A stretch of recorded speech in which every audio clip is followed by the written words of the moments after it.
Yang saya tahu, Mandailing Natal ini banyak orang-orang sukses yang berasal dari Mandailing Natal ini. Baik itu sebagai ulama, sebagai pejabat negara, sebagai TNI, sebagai Polri. Banyak yang berasal dari Mandailing Natal ini. Dari bumi Gordang 9. Betul. Apa ya? Bingung kalau nggak ditanya. Mungkin Bapak kalau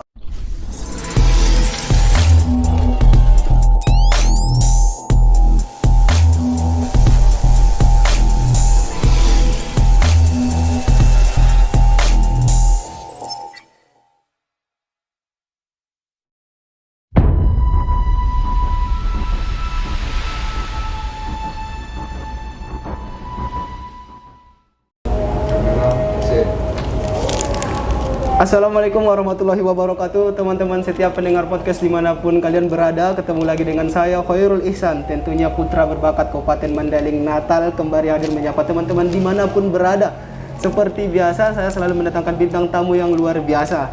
Dan pada kesempatan kali ini guys, saya mendatangkan bintang tamu yang sangat spesial sekali. Dan saya merasa ini merupakan kesempatan yang tidak pernah saya bayangkan sebelumnya. Saya sangat beruntung sekali saya bisa duduk bersama Bapak Kapolres Mandailing Natal. Ada Bapak AKBP Haji M. Reza Khairul. Selamat sore Pak, terima kasih telah hadir di podcast sama-sama, kita. makasih. Nama kita sama ya? Khairul, Iya, sama saya juga Pak Khairul. Dan Bapak juga namanya Khairul sama. Ini sama kan? Iya Pak. Luar biasa sekali ya Pak, terima kasih telah hadir di podcast kita. Jadi Pak, saya ini setiap hari selalu mendatangkan bintang tamu yang luar biasa seputar Mandailing Natal. Masya Allah. Iya, biasanya Pak. Kalau saya mah orang biasa aja, nggak luar biasa saya mah. Orang biasa aja ya. Aduh, ini makin luar biasa justru Pak kita mendengarnya. Jadi Pak, pernah saya mempodcast salah satu masyarakat teman saya tuh akrab sekali sama dia. Jadi gara-gara di konten ini dia membuka cerita dirinya bahwa dia pernah mengisi acara Asian Games 2018 menampilkan Gordang 9. Oh gitu. Padahal kita setiap kali ngobrol cerita-cerita nggak pernah saya tahu cerita itu, tapi di podcast dia buka suara ternyata dia pernah mengisi acara tingkat Asia. Barulah terbuka rahasianya. Baru ya? terbuka. Jadi ternyata Pak, di Mandailing Natal ini banyak sekali pemuda-pemudi yang punya potensi, yang berbakat. Iya, luar biasa. Yang punya kemampuan-kemampuan yang tidak kalah dengan orang-orang di luar sana, gitu, Pak. Iya, betul. Wah, ini suatu kebanggaan sekali saya bersama Pak Kapolres. Sebelumnya Pak, kita boleh tahu dong, mungkin teman-teman di luar sana ada yang belum kenal kali dengan Pak Kapolres. Mungkin bisa diperkenalkan lagi Pak kepada teman-teman yang Iya, baik, makasih ya Adinda Khairul udah mau datang ke tempat saya di ruangan yang cukup sederhana ini. Jadi saya Kapolres Mandailing Natal, nama tadi udah disebutkan tadi, pangkat Ajun Komisaris Besar Polisi. Nama lengkap saya Muhammad Reza Khairul Akbar Siddiq. Saya lahir dan besar di Semarang, Provinsi Jawa Tengah pada tahun 1982. Kemudian saya kebetulan orang tua juga Polri. Jadi lulus SD-nya di Pekanbaru, waktu itu ikut tugas orang tua di Pekanbaru. Jadi lulus walaupun lahir Semarang tapi sempat ikut ikut orang tua tugas di Riau di Pekanbaru. Jadi lulus SD-nya di Pekanbaru. Kemudian setelah lulus SD saya nggak ikut orang tua lagi. Karena kan orang tua masih pindah-pindah ke sana kemari. Jadi saya menetaplah di Semarang sama orang tua dari ibu saya, jadi nenek, kakek dan nenek ya. Jadi SMP, SMA sampai dengan jadi polisi ya di Semarang, di Akpol. Berarti tahun 2003. Bapak ini terlahir dari keluarga yang memang polisi. Iya, ya? Alhamdulillah. Dan memang dulu Bapak itu waktu masih muda gitu kan Pak ya, masih bingung-bingungnya menentukan jati diri kita gitu. Memangnya Bapak memang pengen jadi polisi ini ya karena ingin orang tua kita adalah polisi, atau memang itu memang cita-cita Bapak dari awal? Ya, karena melihat orang tua. Saya sebagai anak tertua dari 3 bersaudara.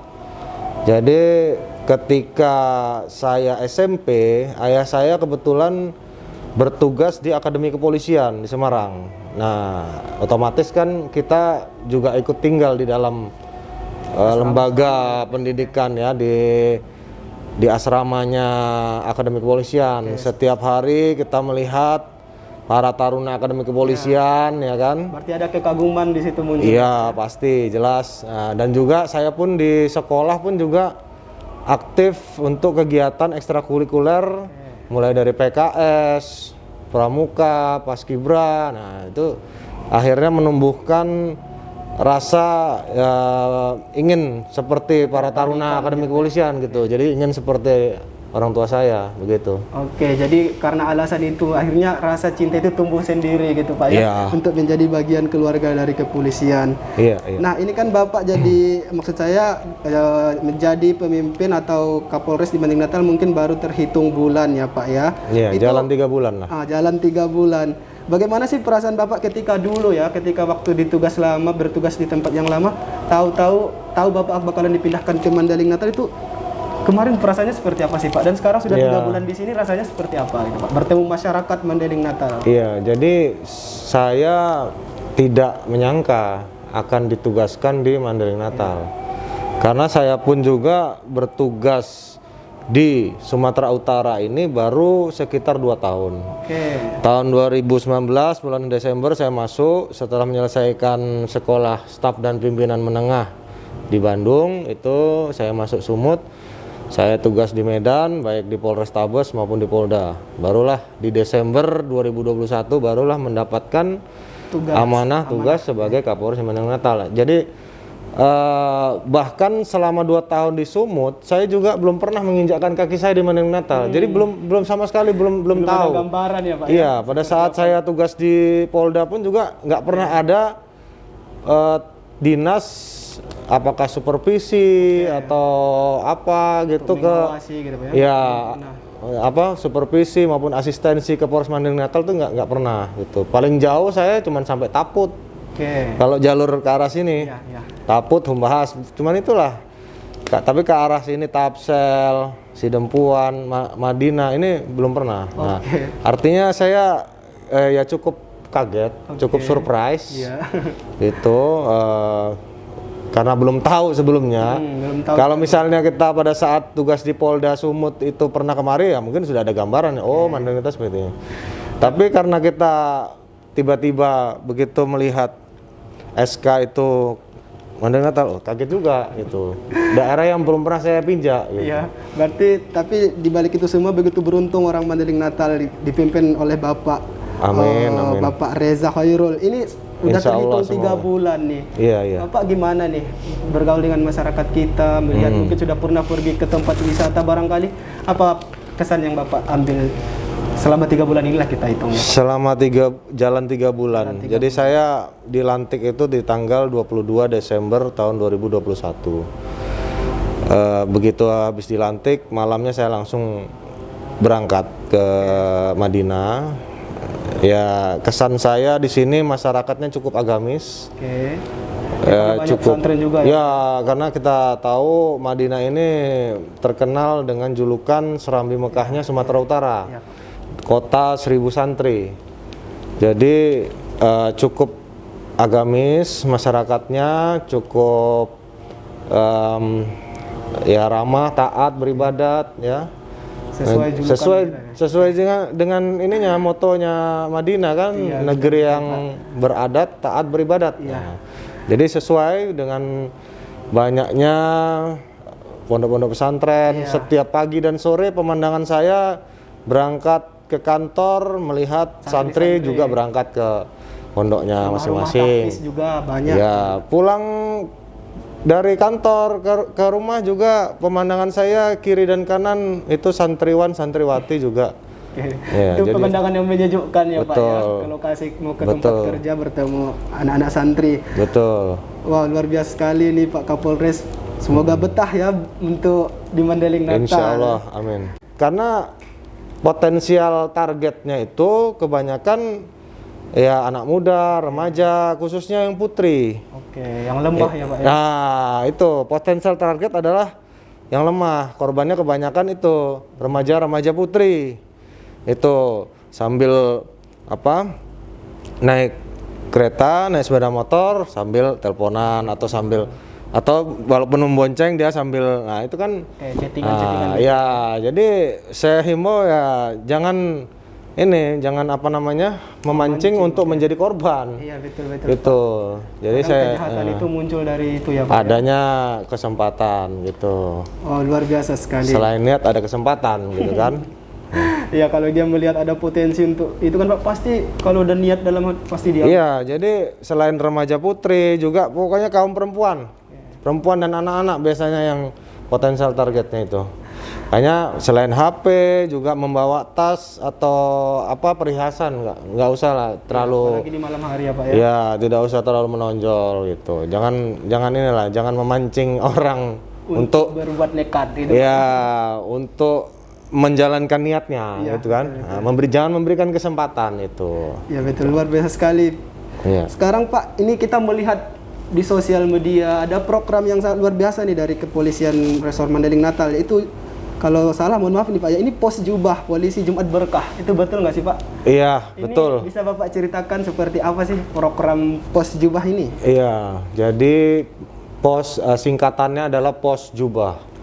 Kepanjangannya Polisi Sedekah Jumat Barokah. Polisi Sedekah Jumat Barokah. Jadi bisa saya ceritakan di sini bahwa program tersebut itu kita laksanakan setiap hari Jumat. Oke. Kita awali kegiatan hari Jumat itu dengan apel pagi. Nah, setelah selesai apel pagi, pada saat anggota bubar itu mereka berbaris untuk memasukkan sedekahnya ya secara sukarela ya.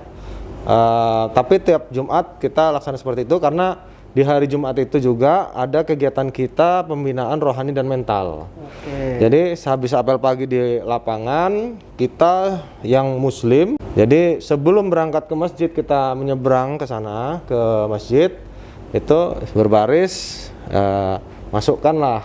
Berapa yang ingin kita Ya, jamaahkan? masukkanlah sebagian rezekinya lah. Terserah mau 1000, semakin banyak semakin bagus, kan gitu. Oke. Nah itu jadi itu program saya, kita kumpulkan. Nanti setelah terkumpul semuanya, baru kita hitung, baru kita gitu, Pak, ya berapa jumlahnya, kemudian kita belanjakan sembako. Oke. Kita dapatnya berapa? Ya rata-rata setiap hari Jumatnya itu kita dapat sekitar 1 juta rupiah. Wow, luar biasa sekali. Tentunya Ya. sangat bermanfaat sekali. Iya, untuk rata-rata 1 juta rupiah. Jadi kita belanjakan itu dapat 6 paket sembako. Oke. Oke. Itu kemudian waktu awal program saya langsung yang menyerahkan ke yang berhak kan gitu. Para fakir miskin, yatim, jompo. Iya. Itu. Nah, sekarang ini kita perintahkan ada tim, ada Babin Kamtibmas ataupun anggota yang lain untuk membagikan ya terutama yang seputaran Polres ini. Oke. Di desa-desa yang seputaran Polres yang menjadi tetangga-tetangganya Polres. Mana ya yang terdekat dengan kita dulu kan gitu. Itu yang menjadi prioritas kami untuk kita bantu. Tentunya ya Babin Kamtibmas yang mencari informasi siapa-siapa aja yang targetnya yang perlu kita bantu di hari Jumat Yang mau tersebut. kita datangi gitu Pak ya. Ya. Selain itu, Satuan Lalu Lintas pun juga melaksanakan. Oke. Satuan Lalu Lintas. Pengendara berarti Pak. Nah, jadi siapa saja yang bekerja di jalan, ya misalnya tukang sapu, Parkir gitu Pak ya. tukang parkir ataupun kalau ada misalnya pemulung atau siapa yang jadi sambil patroli sambil melihat siapa yang perlu bantu. Siapa yang papasan dengan kita gitu Pak. Ya, jadi sambil dia patroli sepanjang kota mencari target. Jadi itu hunting jadi targetnya. Oke. Secara hunting dia. Nah, itu biasanya membagikan nasi. Jadi patroli sekaligus untuk melihat siapa yang Nah, iya. yang berhak untuk mendapatkan. Jadi itu dilaksanakan oleh Satuan Lalu Lintas. Dia patroli lalu lintas untuk mencegah terjadinya pelanggaran maupun kecelakaan sambil dia melihat target-target yang untuk yang yang pantas untuk kita. menerima itu. Itu. Jadi orang yang bekerja di sepanjang jalan lah. Ya mungkin ada tukang parkir kah, ada ini bentor misalnya, ada tukang beca atau siapapun lah yang perlu kita bantu. Kita itu berupa biasanya nasi kotak atau nasi bungkus biasanya untuk Berarti makan nggak siang. terbayangkan betapa gembiranya mereka gitu Pak ya, mendadak atau surprise Iya. kedatangan Pak polisi memberikan bingkisan kepada mereka. Iya, insya Allah mudah-mudahan dapat diterima oleh masyarakat yang menerimanya. Semoga berkenan ya kan, insya Allah barokah gitu. Tentu program Bapak ini menjadikan masyarakat tuh merasa dekat dengan kepolisian gitu Pak Nah, ya. selain itu juga itu kan pagi sampai dengan Jumatan. Oke. Nah, saya juga ada kegiatan Jumat keliling itu. Berarti ke Sholat masjid- Jumat, masjid, Pak. ya. Safari gitu berarti Pak ya. Safari Jumat keliling itu target yang saya cari biasanya masjid-masjid yang sedang melakukan pembangunan atau yang ada renovasi yang sedang membangun. Nah, biasanya saya masuk di situ bersama Kasat Binmas. Oke. Nah, gitu jadi kami bagi tugas nih. Saya sama Kasat Binmas bagi tugas. Saya azan, Oke. Pak Kasat Binmas sebagai khotibnya. Oke, ini fenomena baru berarti Pak ya, bisa kita sebut seperti itu ya. Kepolisian masuk ke masjid kita bersama masyarakat sholat berjamaah. Iya, setiap hari Jumat itu sholat Jumat. Nah, udah khutbah. Jadi saya azan, Pak Kasat Binmas ya khotib. Selesai itu ya kita berikan pesan-pesan Kamtibmas kepada para jamaah.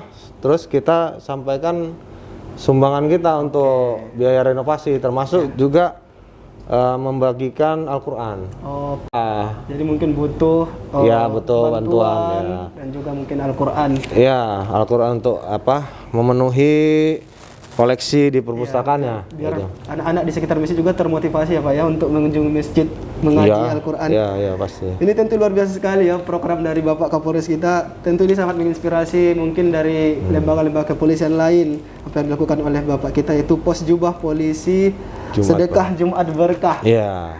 Nah ini Pak, kita kan sebentar lagi akan ulang tahun Mandailing Natal. Iya. Yang ke-23 pada tanggal 9 Maret. Iya. Ini ada yang bisa Bapak sampaikan untuk perayaan kita di ulang tahun Mandailing Natal, barangkali ucapan-ucapannya, harapan-harapannya kepada Mandailing Natal ke depannya, Pak. Iya, tentunya di hari ulang tahun ke-23 Kabupaten Mandailing Natal ini usia yang sudah cukup dewasa. Tentunya harapan saya supaya Kabupaten Mandailing Natal ini lebih maju dalam pembangunan ya. Kemudian masyarakatnya pun juga semakin sejahtera ya kan. Sehingga tercipta baldatun thayyibatun warabun ghafur. Itu harapan saya ke depan. Oh, luar biasa sekali. Biar nanti Mandailing Natal ini namanya makin terkenal ya Pak ya, terkenal di Ya. nasional gitu, karena banyak sekali potensi-potensi kita kan. Iya, terkenal dalam hal positif ya Dalam hal yang tentunya. positif Jangan sampai terkenalnya yang negatifnya. Itu jangan sampai. Iya, Apalagi iya. anak muda sekarang kan Pak, Iya. harus menjaga nama baik kampungnya. Betul. Dan yang saya tahu Mandailing Natal ini banyak orang-orang sukses yang berasal dari Mandailing Natal ini. Baik itu sebagai ulama, sebagai pejabat negara, sebagai TNI, sebagai Polri. Banyak yang berasal dari Mandailing Natal ini. Dari bumi Gordang 9. Betul, Luar iya. biasa sekali. Iya. Nah ini Pak, mungkin bagi pemuda-pemuda di luar sana Pak, apa sih pesan yang ingin Bapak sampaikan bagi pemuda-pemuda yang mungkin di luar sana mereka biar tidak terjerumus kepada hal-hal yang tidak kita inginkan? Mungkin ada pesan yang ingin Bapak sampaikan sebagai penutup kita barangkali? Baik, kepada para pemuda-pemudi harapan bangsa khususnya Bumi Gordang 9 Kabupaten Mandailing Natal, tentunya saya berpesan untuk jauhilah segala penyakit masyarakat.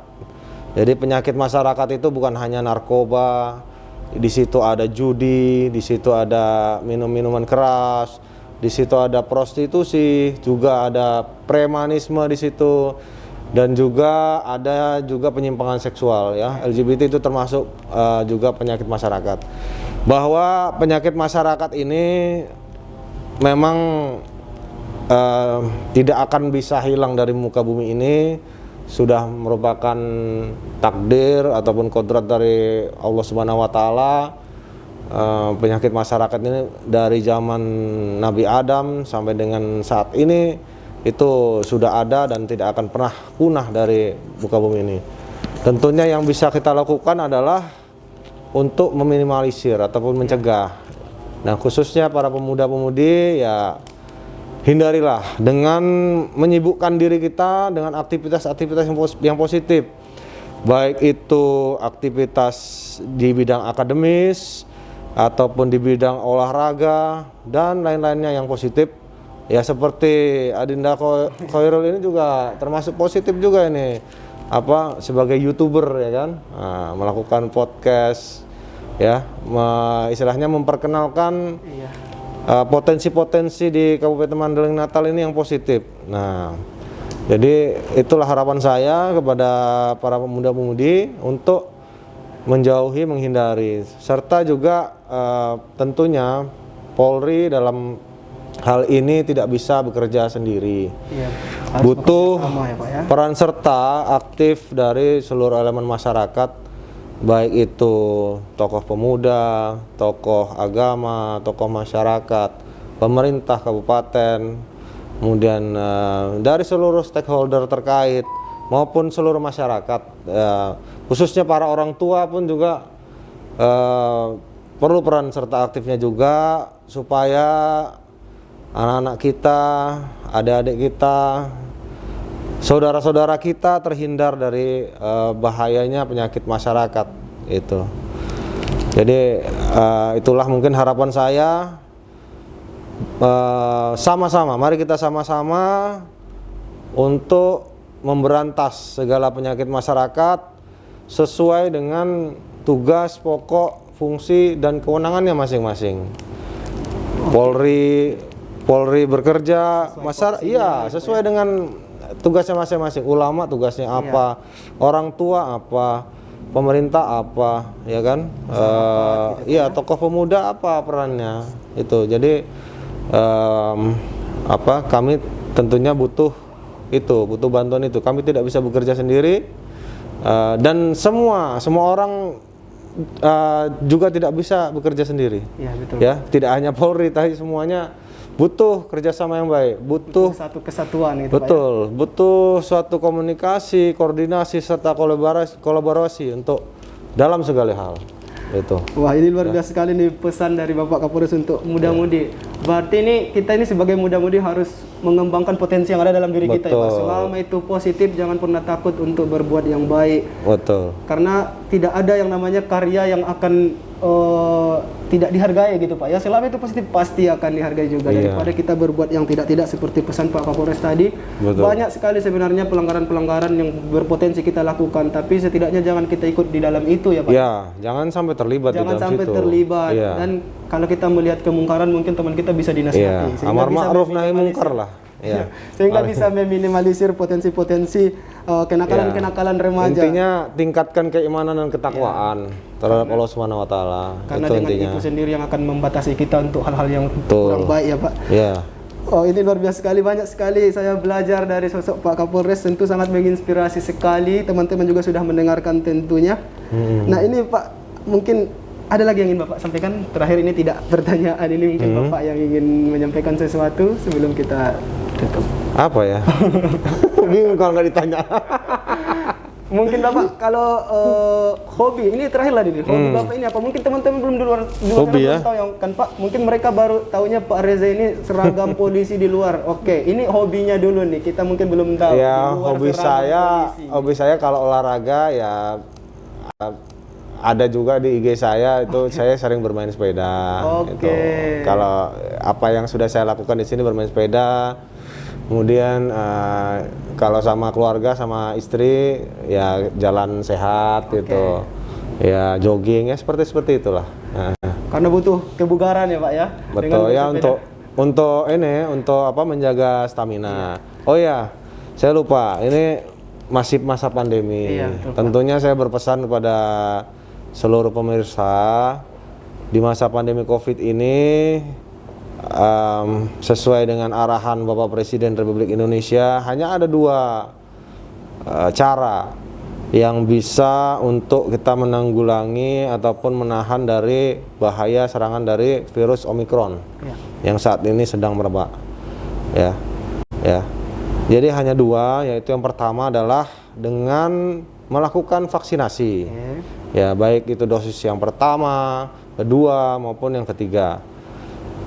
Jadi sesuai arahan Bapak Presiden, kami pun juga membantu pemerintah dalam hal ini untuk melakukan akselerasi ataupun percepatan pelaksanaan program nasional yaitu vaksinasi COVID-19. Oke, dan tentunya gencar sosialisasi betul juga, ya. Karena Mandailing Natal ini secara data di provinsi masih untuk dosis 1 sudah cukup baik, namun untuk dosis 2-nya masih agak rendah, masih ya di papan bawah lah di antara 33 kabupaten dan kota di Sumatera Utara ini. Mandailing Natal ini masih berada di papan bawah untuk target untuk pencapaiannya. Tentu itu harus disoroti gitu Pak ya, bagaimana biar betul. datang lagi untuk vaksin. Betul, tentunya yaitu kami butuhkan kesadaran.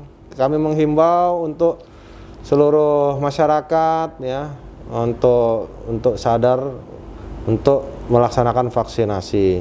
Kemudian yang kedua adalah langkahnya dengan tetap mematuhi ataupun taat dengan protokol kesehatan, utamanya dengan pemakaian masker. Nah, ini yang perlu saya himbau kepada seluruh masyarakat, para pemirsa podcast kalian. Dua hal yang utama dalam kita menghadapi pandemi COVID ini adalah yang pertama vaksinasi, dan yang kedua adalah taat dan patuh protokol kesehatan. Semoga kita semuanya ya, kita berdoa semoga kita semuanya selalu sehat, selalu dilindungi oleh Allah Subhanahu wa taala, dan pandemi COVID-19 ini segera berakhir, baik di Gordang 9, di Madinah, di Sumut, di Indonesia maupun di seluruh dunia. Ya. Sehingga nanti kita di bulan suci Ramadan hikmat, tenang gitu. Iya, betul. Dan kita iri melihat negara-negara lain, baik itu di Eropa maupun di Amerika. Kita melihat di tayangan televisi, itu mereka sudah hidup normal. Sudah tidak harus memakai masker karena lagi. Mungkin mereka disiplinnya ketat. Nah, itu makanya kita harus juga bisa mencontoh negara-negara yang sudah maju, supaya kita tidak lagi statusnya masih pandemi, masih banyak pembatasan-pembatasan, dan kita harus wajah kita harus ditutupi dengan masker seperti ini kan gitu. Iya Pak. Iya. Jadi kembali lagi seperti yang Bapak sampaikan, ini juga butuh kesatuan, tidak hanya peran pemerintah, tapi seluruh masyarakat harus bersatu padu ya Pak untuk menangani pandemi ini biar segera hilang dari bumi Korban. Betul. Memang menjadi tugas pemerintah, kami Polri beserta TNI membantu pemerintah untuk mempercepat. Tentunya butuh kesadaran masyarakat, ya. Tentunya butuh. Kalau kita sudah mengajak-ngajak, sudah menghimbau, tapi kalau masyarakatnya nggak sadar, ya percuma juga, gitu. Maka butuh kesadaran diri pribadi ataupun ikhtiar. Jadi vaksinasi, memakai masker ini adalah merupakan ikhtiar kita dalam memelihara kesehatan, kan gitu. Memang walaupun memakai masker ataupun tidak itu masih kena, intinya kalaupun sudah vaksinasi, walaupun terkena COVID itu gejalanya ringan dan tidak sampai mengakibatkan fatalitas meninggal dunia. Iya. Yang penting kita mau menerapkan atau melindungi diri. Itulah salah satu upaya ikhtiar kita untuk ya, kalau kita pasrah-pasrah aja. Ya, Allah pun juga kan tergantung umatnya. Iya, betul Pak. Kan gitu. Kita harus ada usaha gitu Pak, biar sekalipun kita kena virus ini misalnya Pak, setidaknya persentasenya itu tidak banyak gitu, betul, Pak. Karena sudah ada imun di dalam diri kita. Betul. Luar biasa sekali nih Pak Kapolres, suatu kehormatan saya bisa duduk. Saya ini masih deg-degan sebenarnya Pak ya, duduk di samping Bapak. Ini pertama bertemu, langsung kita buat konten ini. Langsung di ruangan kerja ya. Di ruangan kerja Bapak, di mana ini sangat sibuk sekali Bapak Kapolres, tapi ini sangat luar biasa, sangat senang sekali guys kita sebagai masyarakat ini bisa duduk di samping Pak Kapolres, ini luar biasa sekali Pak. Iya, ini kan kantornya rakyat. Jadi siapapun boleh. Siapapun boleh masuk ke sini. Oke, terima kasih Iya, ya iya. teman-teman, juga Bapak Kapolres dan juga teman-teman yang udah terlibat di dalam pembuatan konten kita ini. Saya dapat banyak belajar sekali dari Bapak Kapolres. Salah satunya adalah kita harus tetap kita harus menjaga, memiliki keterampilan agar kita bisa hidup berkembang di masyarakat dan juga meninggalkan perilaku-perilaku yang buruk seperti Kembangkanlah potensi-potensi diri itu. Iya betul. Karena kalau bukan kita sendiri yang memulainya, kapan kita mulai dikenal sebagai personal branding kita gitu ya Pak. Ya kita jangan sampai hanya menjadi intinya tetap semangat, jangan menyerah kan gitu. Wah, luar biasa sekali Pak Kapolres. Baik, terima kasih teman-teman. Demikianlah podcast kita bersama Pak Kapolres, Bapak AKBP Haji Muhammad Reza Khairul. Semoga menginspirasi teman-teman di luar sana. Dan bintang tamu kita selanjutnya juga nanti akan datang kembali di podcast kita. Demikian saya Khairul Ihsan bersama Pak Kapolres. Kami mengundurkan diri. Wassalamualaikum warahmatullahi wabarakatuh. Oke, terima kasih ya Pak ya. Oke. Ini kayaknya mati-mati. Hah? Mati-mati. Iya. Hati-hati. Dapat ya.